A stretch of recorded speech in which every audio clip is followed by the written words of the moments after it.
For example, there are parents who do certain things to their kids thinking it is love, yet it is not. So I think as we go on reading, the book will try to show us maybe which things we consider as love and yet they are not. Yeah, but that's the thing I got from that story. Yeah, so that is what I remember.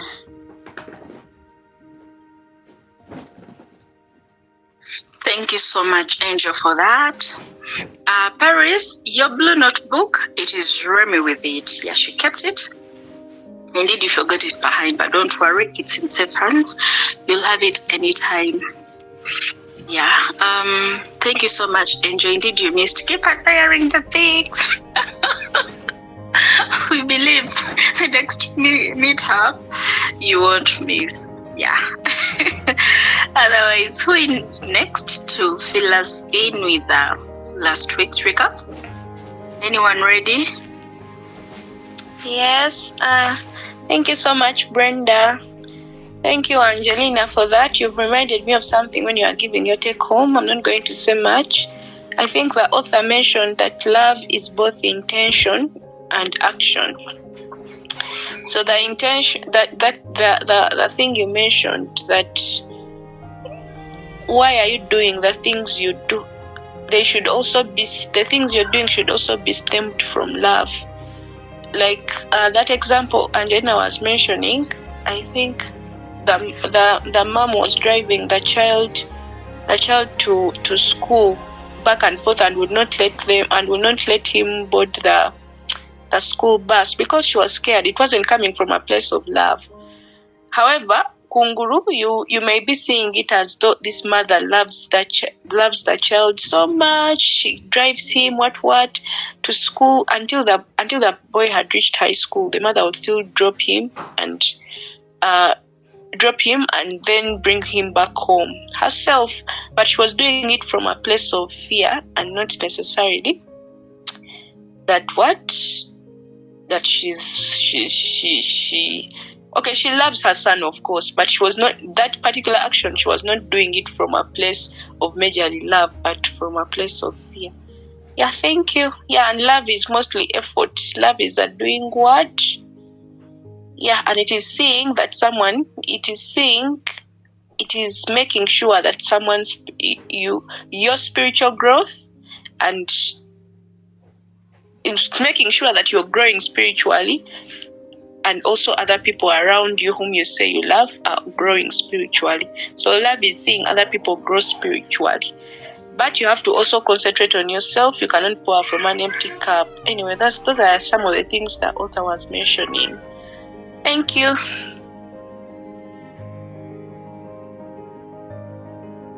Thank you so much, Kelly, for that. Yeah, any other person with a recap? Any other person that would love to share? I think I'll just add my voice. Okay. Yeah, a little on what has been already mentioned. There is a statement that I think it was Sheila who made it in the chats. That saying loving yourself and loving others is interrelated. That was my take home. But then from her, because you are incapable of loving others if you don't love yourself. Love is an act of discipline and commitment, not just emotions. Feelings may come and go, but love is demonstrated through consistent choices that support your growth and the growth of those around you, those that you care about. Yeah, that stood out mostly for me as a take home from someone. Wow, that's wise of you, Joyce. Thank you so much for sharing that. Thank you. Any other person with a take home, kindly fill us in. Any other person? Anyone ready?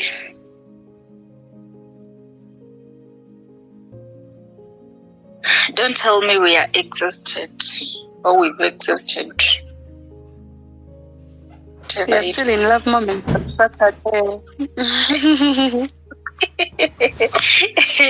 Yeah, you can express them from here as well. We'll be grateful. Hi, Anne. Anything you would love to say, Paris? Monica is busy. They're listening in. Brenda, Sheila. Hi, Teddy. You're welcome. Any other person that would love to say anything? So I think we are beginning from this subtitle, Falling in Love.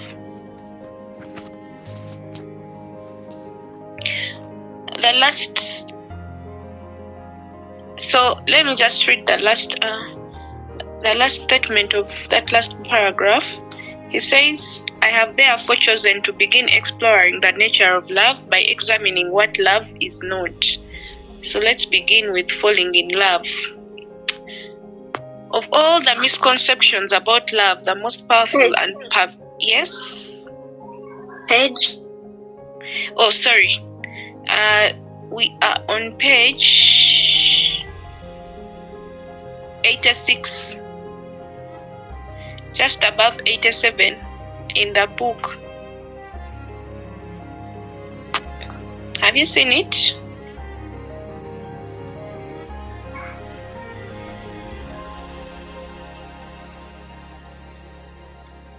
Are we all at par?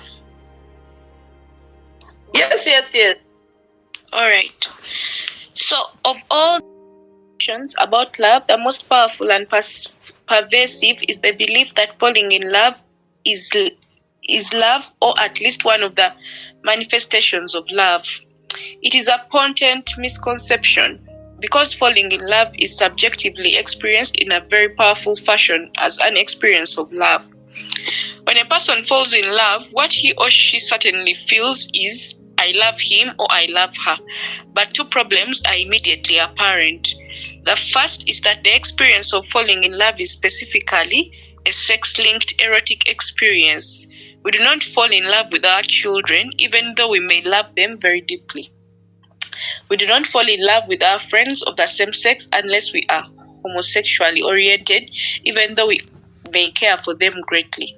We fall in love only when we are consciously or unconsciously sexually motivated. The second problem is that the experience of falling in love is invariably temporary. No matter whom we fall in love with, we sooner or later fall out of love if the relationship continues long enough.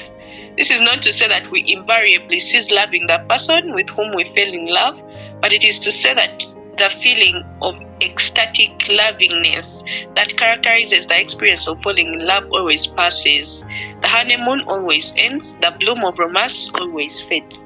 To understand the nature of the phenomenon of falling in love and the inevitability of its ending, it is necessary to examine the nature of what psychiatrists call ego boundaries.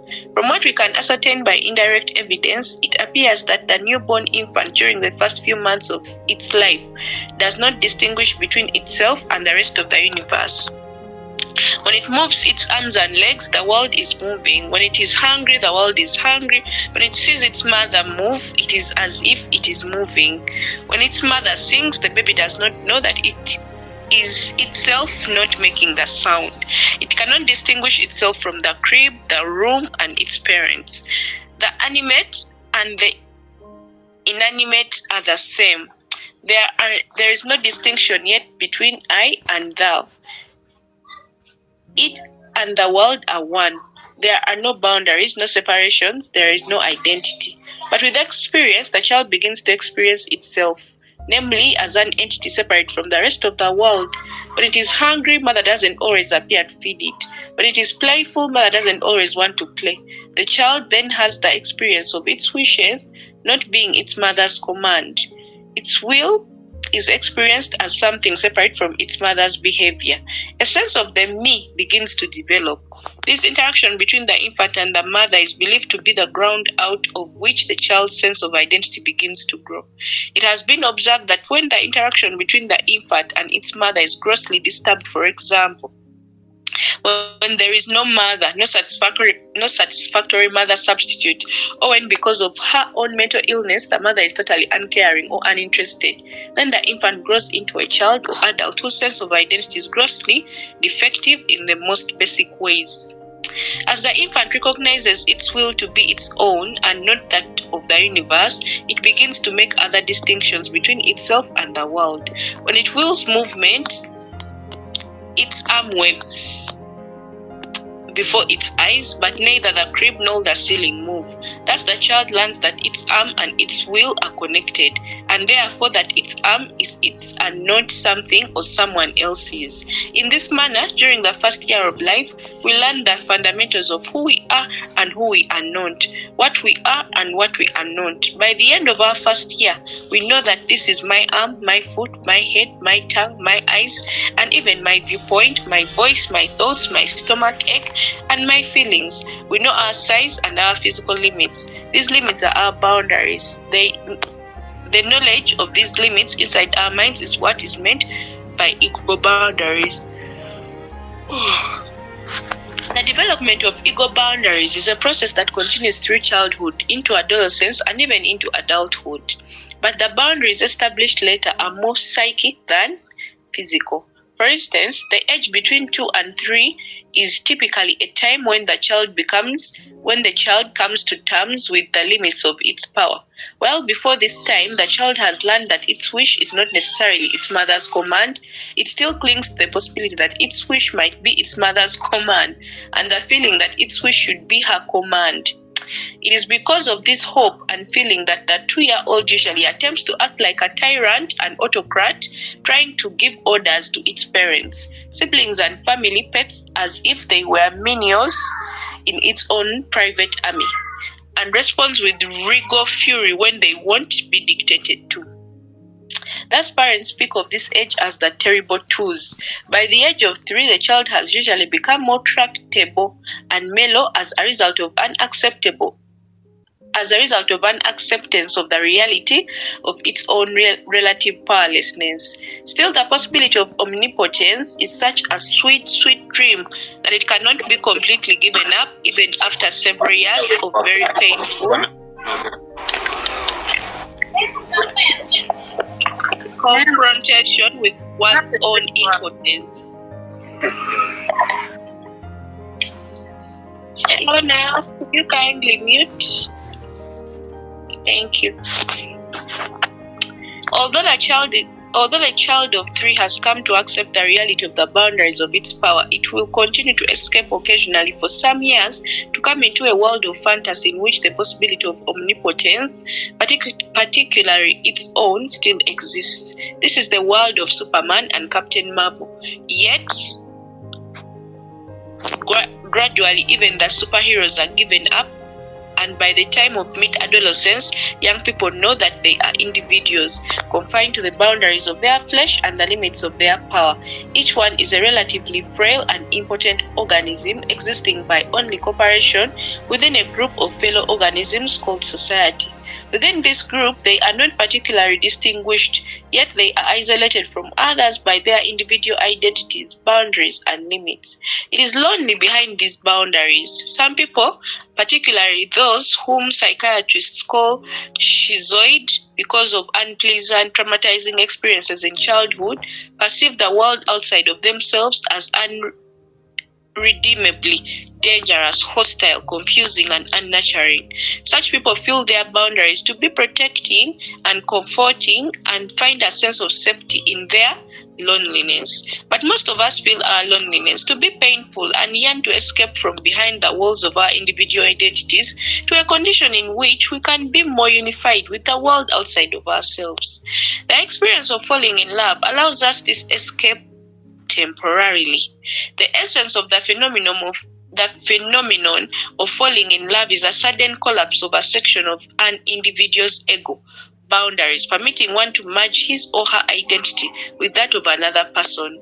The sudden release of oneself from oneself, the explosive pouring out of oneself into the beloved, and the dramatic surcease of loneliness accompanying this collapse of ego boundaries is experienced by most of us as ecstatic. We and our beloved are one. Loneliness is no more. In some respects, but certainly not in all, the act of falling in love is an act of regression.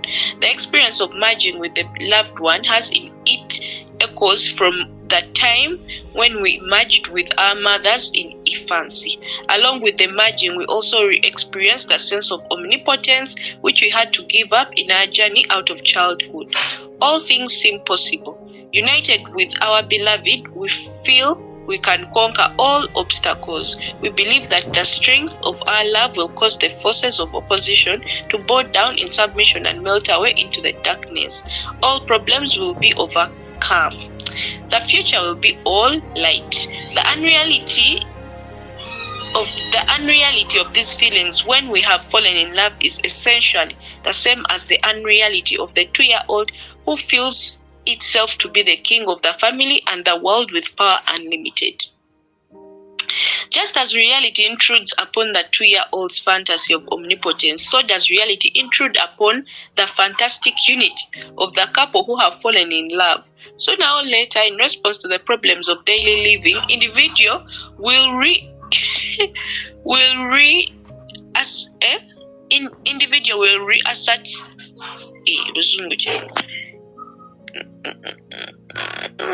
Sooner or later, in response to the problems of daily living, individual will reassert itself. He wants to have sex, she doesn't. She wants to go to the movies, he doesn't. He wants to put money in the bank, she wants a dishwasher. She wants to talk about her job, he wants to talk about his. She doesn't like his friends, he doesn't like hers. So both of them, in the privacy of their hearts, begin to come to the sickening realization that they are not one with the beloved, that the beloved has and will continue to have his or her own desires, tastes, prejudices, and timing different from the others. One by one, gradually or suddenly, the ego boundaries snap back into place.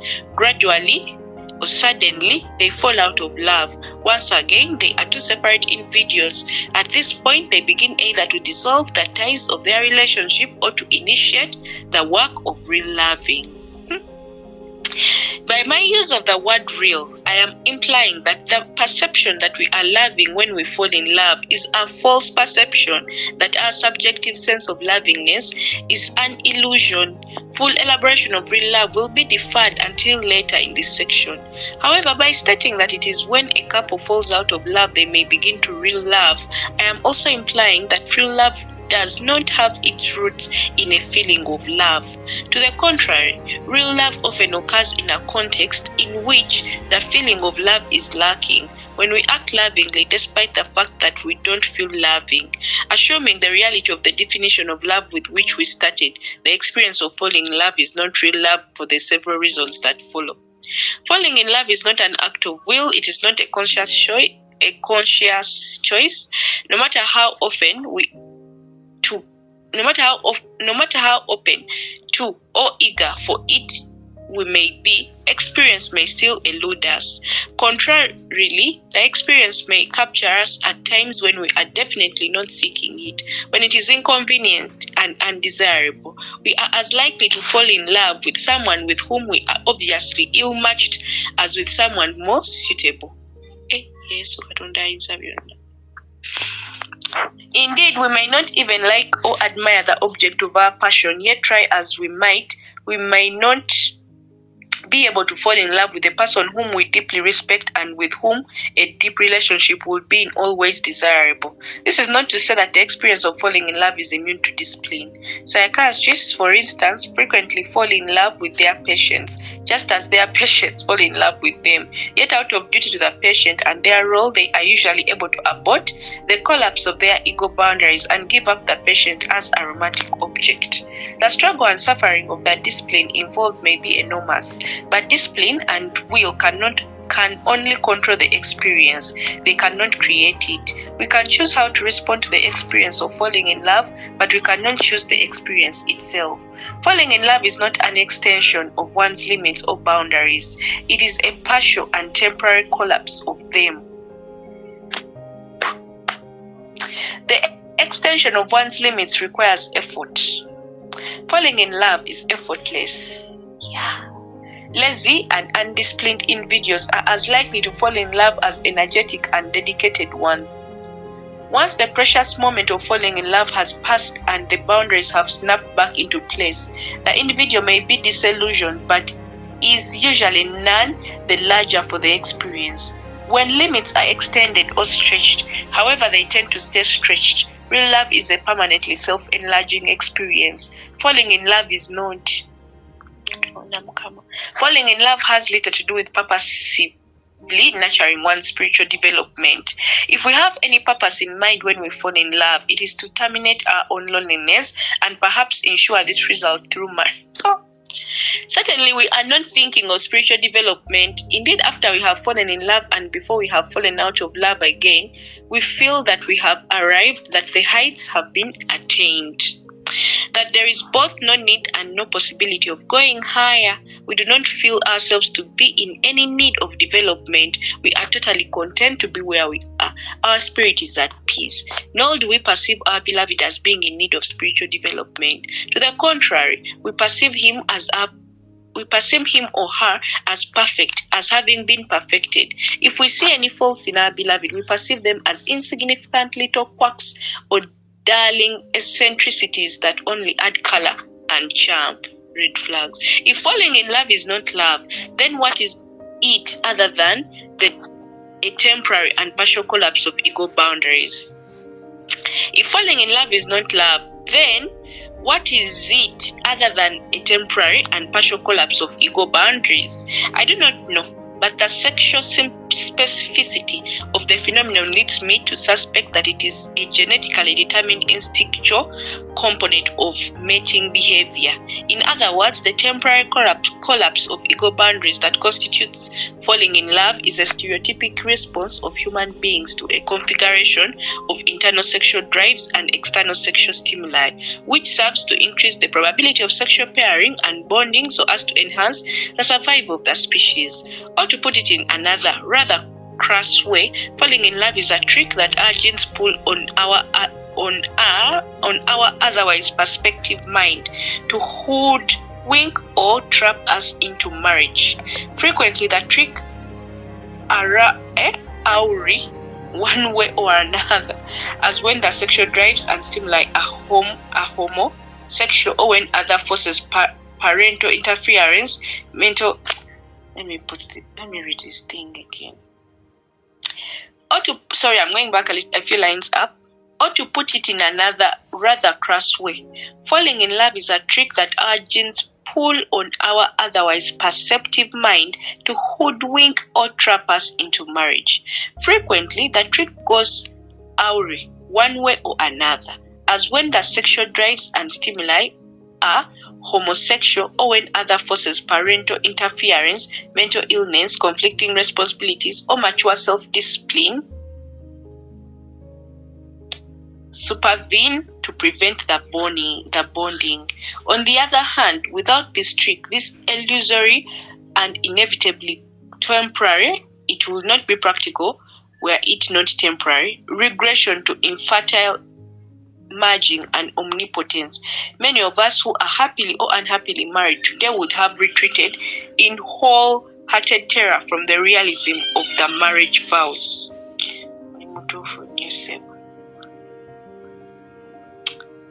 The myth of romantic love.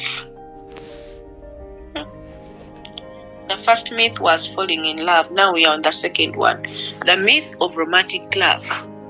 Okay.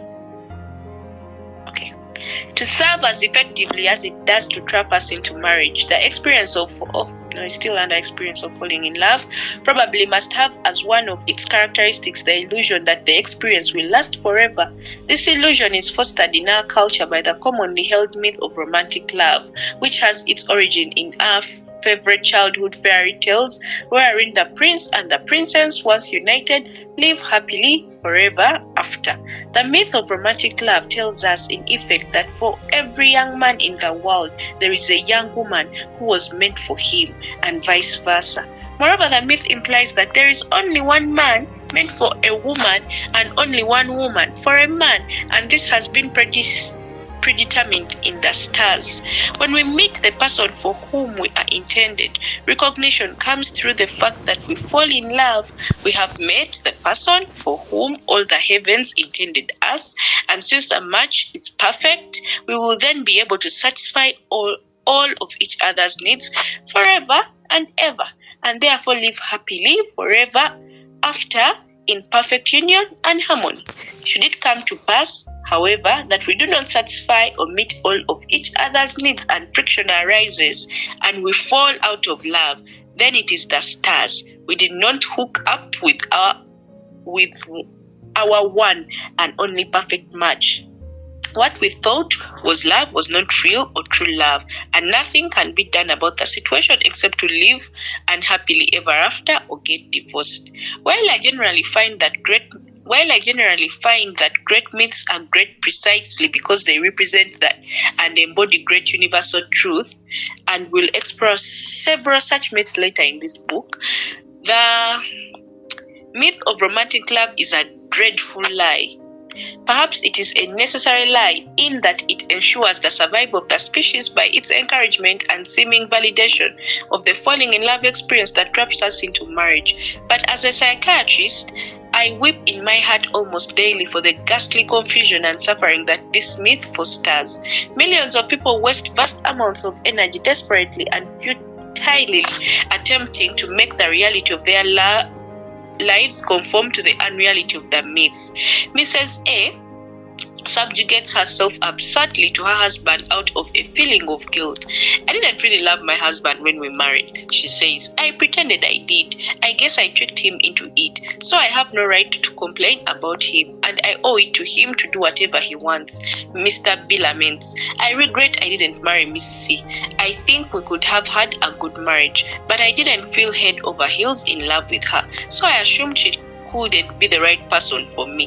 Mrs. D, married for 2 years, becomes severely depressed without apparent cause and enters therapy stating, I don't know what's wrong. I have got everything I need, including a perfect marriage. Only months later can she accept the fact that she has fallen out of love with her husband, but that this does not mean that she made a horrible mistake. Mr. E, also married 2 years, begins to suffer intense headaches in the evenings and can't believe they are psychosomatic. My home life is fine. I love my wife as much as that day I married her. She's everything I ever wanted, he says. But his headaches don't leave him until a year later, when he is able to admit she bugs the hell out of me the way she is always wanting things without regard to my salary, and then is able to confront her with her extravagance. Mr. and Mrs. F acknowledge to each other that they have fallen out of love and then proceed to make each other miserable by mutual rampant infidelity as they each search for the one true love, not realizing that their very acknowledgement could mark the beginning of the work of their marriage instead of its end. Even when couples have acknowledged that the honeymoon is over, that they are no longer romantically in love with each other and are able still to be committed to their relationship, they still cling to the myth that and attempt to conform their lives to it. Even though we have fallen out of love, if we act by sheer willpower as if we still were in love, then maybe romantic love will return to our lives, their thinking goes. These couples prize togetherness. When they enter couples group therapy, which is the setting in which my wife and I and our close colleagues conduct most serious marriage counseling, they sit together, speak for each other, defend each other's faults, and seek to present to the rest of the group a united front, believing this unity to be a sign of the relative health of their marriage and a prerequisite for its improvement. Sooner or later, and usually sooner, we must tell most couples that they are too much married, too closely coupled, and that they need to establish some psychological distance from each other before they can even begin to work constructively on their problems. Sometimes it's actually necessary to physically separate them, directing them to sit apart from each other in the group circle. It is always necessary to ask them to refrain from speaking for each other or defending each other against the group.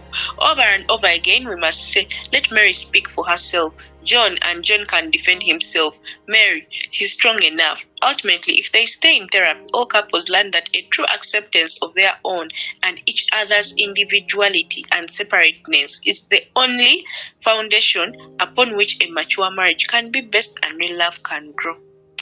Those who have read the O'Neill's book, Open Marriage, will recognize this to be a basic tenet of the open as opposed to the closed marriage. The O'Neills were actually remarkably gentle and restrained in their proselytizing for open marriage. My work with couples has led to me to a stark conclusion that open marriage is the only kind of mature marriage that is healthy and not seriously destructive to the spiritual health and growth of individual partners.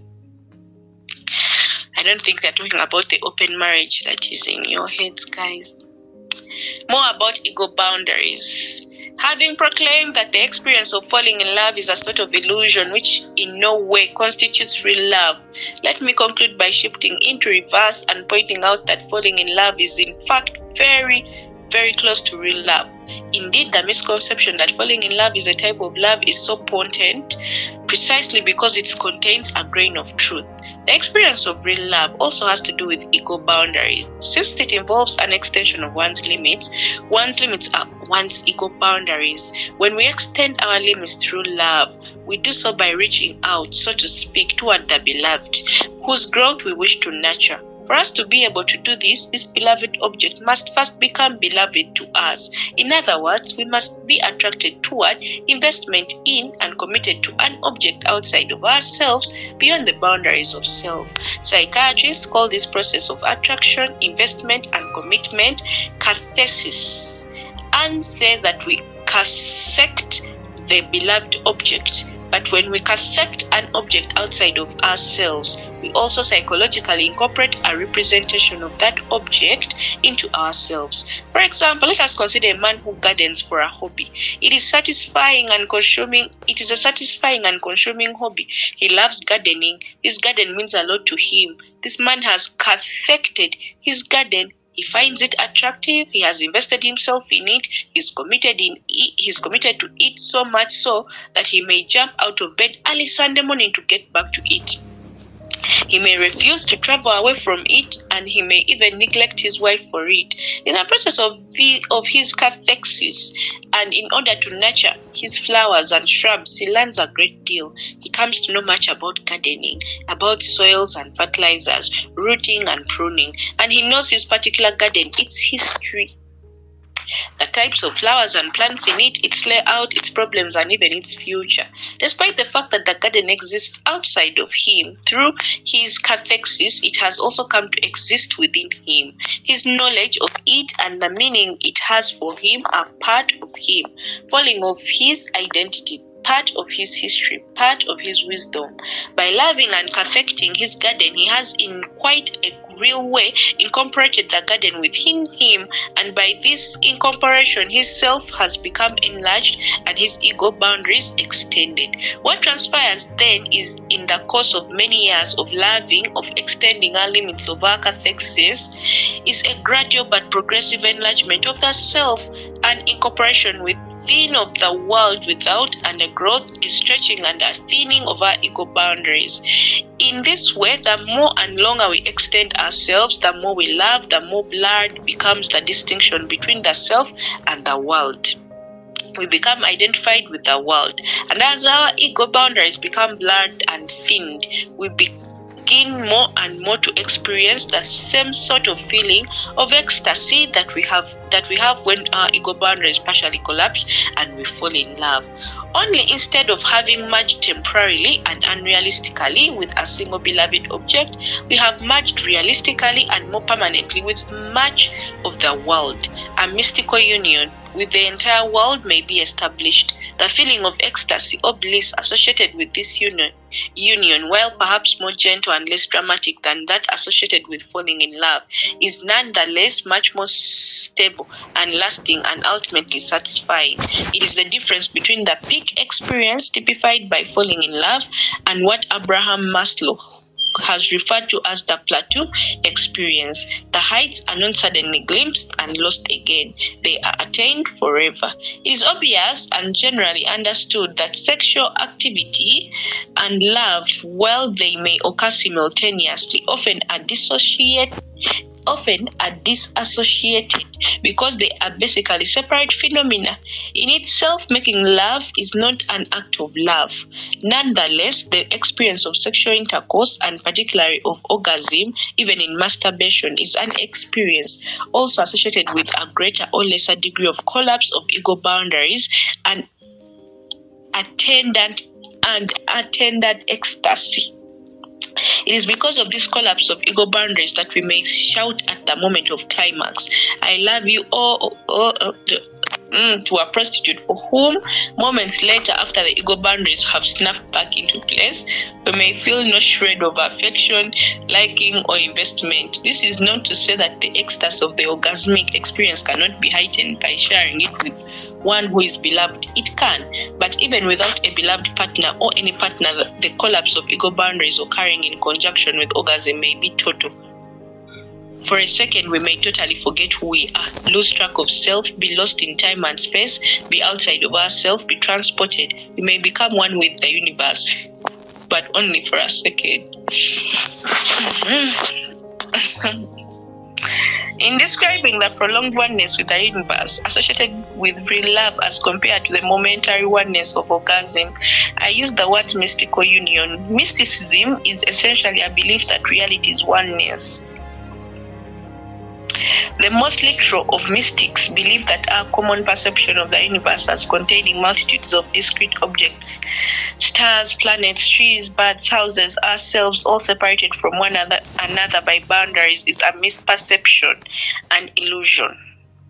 To this consensual misperception, this world of illusion that most of us mistakenly believe to be real, Hindus and Buddhists apply the word Maya.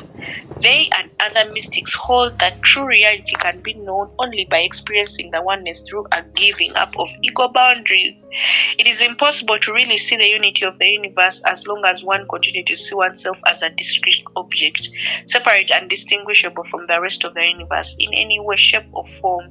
Hindus and Buddhists frequently hold, therefore, that the infant before the development of ego boundaries knows reality, while others do not. Makes sense? While adults do not.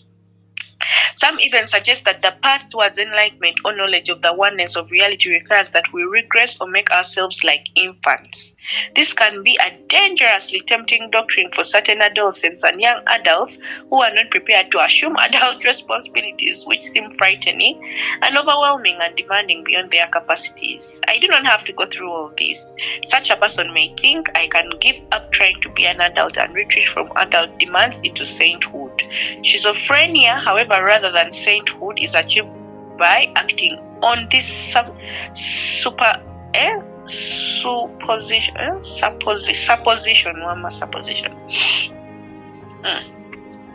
Most mystics understand the truth that was elaborated at the end of the discussion of discipline, namely that we must possess or achieve something before we can give it up and still maintain our competence and viability. The infant, without its ego boundaries, may be in closer touch with reality than its parents, but is incapable of surviving without the care of these parents and incapable of communicating its wisdom. The path to sainthood goes through adulthood. There are no quick and easy shortcuts. Ego boundaries must be hardened before they can be softened. An identity must be established before it can be transcended. One must find oneself before one can lose it. The temporary release from ego boundaries associated with falling in love, sexual intercourse, or the use of certain psychoactive drugs may provide us with a glimpse of nirvana, but not with nirvana itself. It is a thesis of this book that nirvana, or lasting enlightenment, or true spiritual growth can be achieved only through the persistent exercise of real love. In summary, then, the temporary loss of ego boundaries involved in falling in love and in sexual intercourse not only lead us to make commitments to other people from which real love may begin, but also gives us a foretaste of, and therefore an incentive for, the more lasting mystical ecstasy. that can be ours after a lifetime of love. As such, therefore, while falling in love is not itself love, it is a part of the great and mysterious scheme of love. Oh, now wow. Remy, I think we can stop here. We've seen the myth. It was nice meeting all of you, and the ones I didn't meet, I hope I will meet them. Ruth, you're very welcome again to the book club, and I know you are going to have fun, enjoy, and grow. So, this is an interesting topic. You know those topics like in high school, they were called what? Sex education. The ones everyone pays attention. It's like the teacher comes and that one. The teacher comes, scribbles on the board, the introduction, and everyone is excited. There was this concept school, so it used to excite the hell out of us. Every time, doesn't matter what year we were. So this is it today. I cannot believe it. I paid attention from the beginning to the end of the week. So I'm just going to read what I wrote, and then maybe just discuss what stood out for me. So love. I mean, I got to know someone fainted twice because of love. Or was it falling in love? I think it was falling in love. So, falling in love just happens to us. No effort. It's just lazy. It just comes and it happens. And it is like it's nature's way of tricking our brain so that we can reproduce, have children or something. Or it's like, its intention is sexual, or let me say reproduction. So that's what I got from what the author is saying. That's why they say love is blind, because really, if you can just fall without thinking, without effort, laughing, no effort, nothing, then it means it is what. Then after you've fallen in love, then individual will start coming. Me, I want to buy a car. For you want to buy land. Me, I want to build a house. For you want to build for your mother. So when individual will starts asserting itself, that is when people start falling out of love. And not a feeling. That's why they say love is a verb. It is not a feeling, it's an action. So when you're falling in love, you believe that you have arrived. You know, the person is perfect. It's like when you go to your parents and you want to get married, and they're asking, are you sure he's the one? And you're like, yes, daddy, he's the one. Because you're seeing the person is perfect. The person is a princess or a prince. No one can touch. Even when your friends see red flags, you look at them like you're the enemy. No one else. I think this one amused me because today's read amused me because lived experience. So you don't need any growth. The person is perfect the way they are. There are no boundaries, But it is temporary. That excitement, it fades. You start seeing the person as they are, and they start seeing you as you are. You start seeing the flaws, the individual flaws that the person has, and then your will. That thing that Kelly had tried to read, they were saying, you start seeing each other's flaws, and individual will starts asserting itself. That means now I want what I want. It is me who wants, But the good news is that after falling in love and then falling out of love, love can begin from there. Real love now, it can begin from there. Like I was saying, real love is not a feeling. I mean, it's a verb, it's an action. It is something you decide to undertake. And when real love begins, it begins when falling in love ends.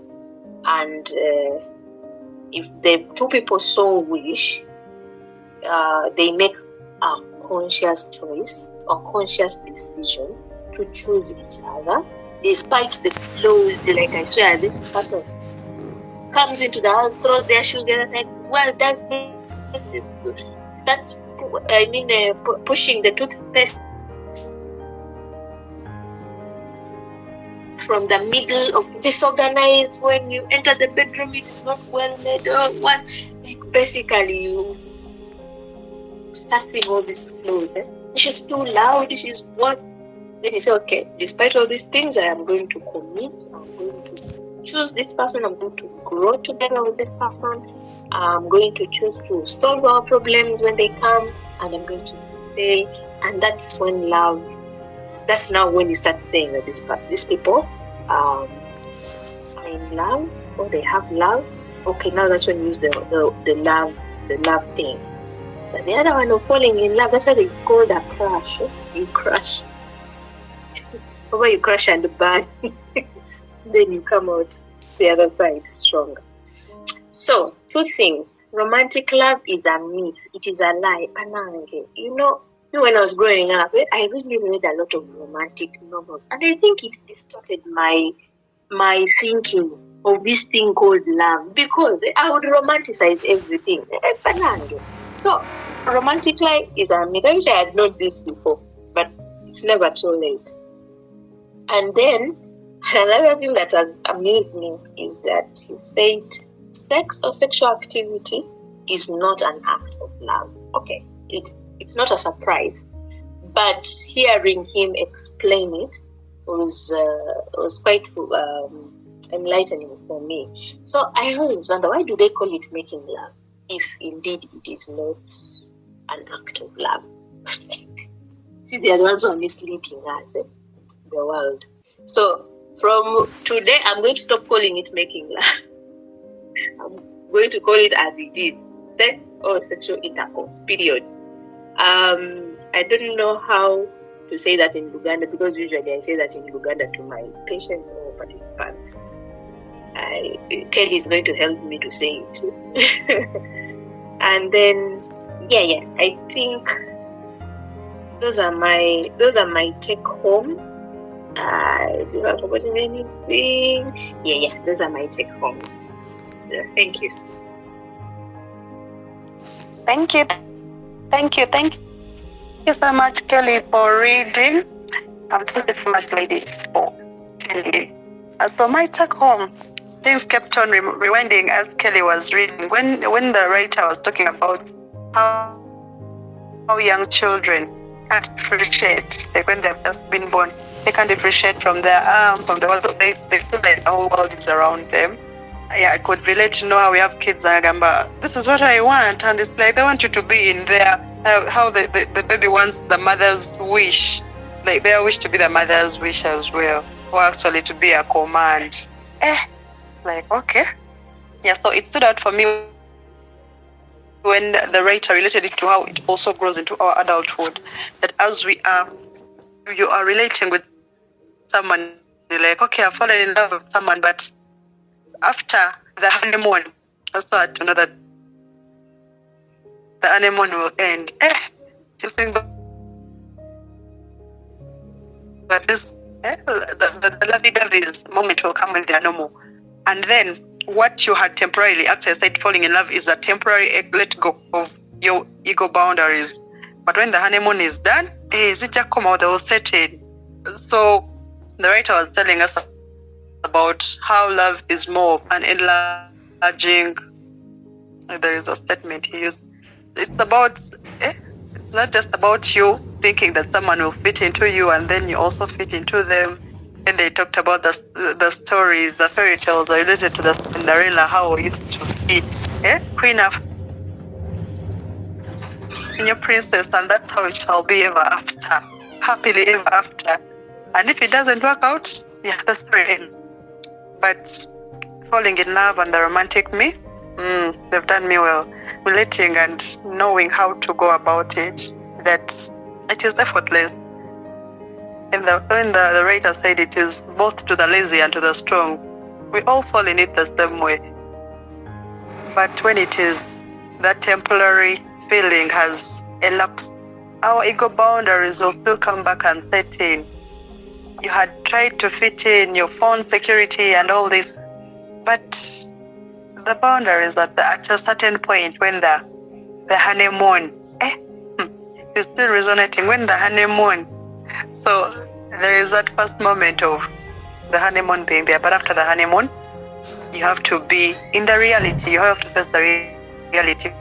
But learning it from these books, it opens our minds to know that, okay, yes, love is beautiful, we're entering this thing, but how are we going to navigate through life? But when having those moments of when love is no longer the top, like the romantic love, like the myth used to say it, it is mind-blowing. I'm still contemplating. Otherwise, thank you so much for the opportunity to share. Extension, the boundaries collapsing, falling in love. In real love, they are extended. At then sex and orgasm, where you are collapse, you are in one with the world for a moment. For a moment, you feel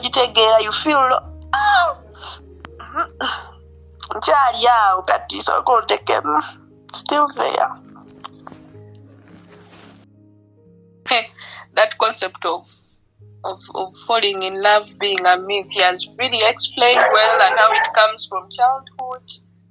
When you are a child, you are one with the world. You are one with the universe. Okay, you are one with everything. You are hungry. It's as if the whole world is hungry. Everything is yours. You are one with things. And when you start growing up, and then you realize that actually you are an individual, then you start forming those ego boundaries. You start separating yourself from the world, and then that kind of loneliness comes in, because now you realize you are an individual, and people around you do not necessarily have to give in to your tantrums and the things you want, or your commands. So you develop that kind of loneliness, or you get those ego boundaries, whatever. Then when you meet that person that you like, then those things collapse, and then you want to be in sync, and you want to be one with this individual, and you cling on them, and you think they'll dissolve that individuality or loneliness that you're feeling in that moment. Until reality hits that you two, the thing comes back, that you two are not the same. It comes back, it reminds you that this person doesn't want the things that I want. They are not one with me. So you start falling out of love. That thing from childhood comes back, that people are not necessarily in but regardless, we are going to learn what real love is. That is, thank you.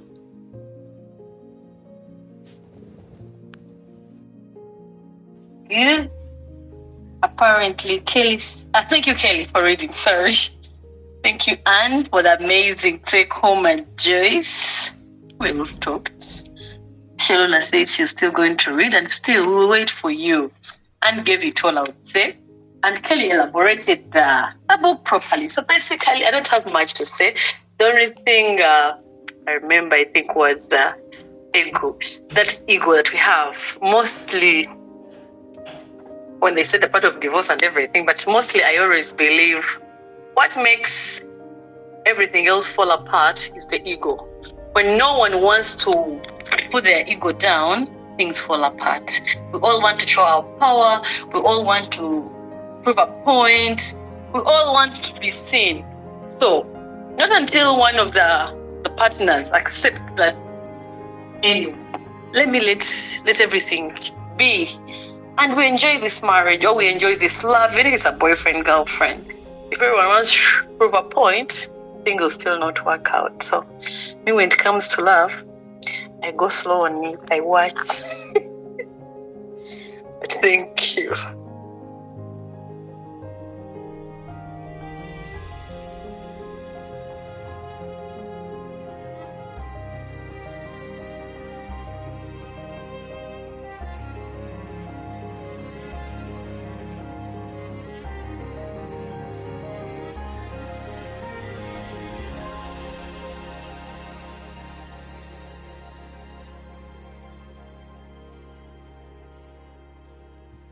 Angel, look.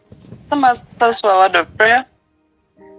Dear loving Father, we come to say thank you for such a wonderful session. We thank you for such a wonderful topic.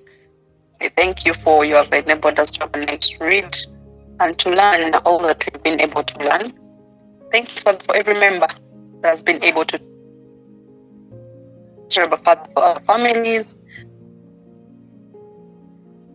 Thank you for our careers. Thank you, Father, that you increase us in knowledge and wisdom and understanding each and every other day.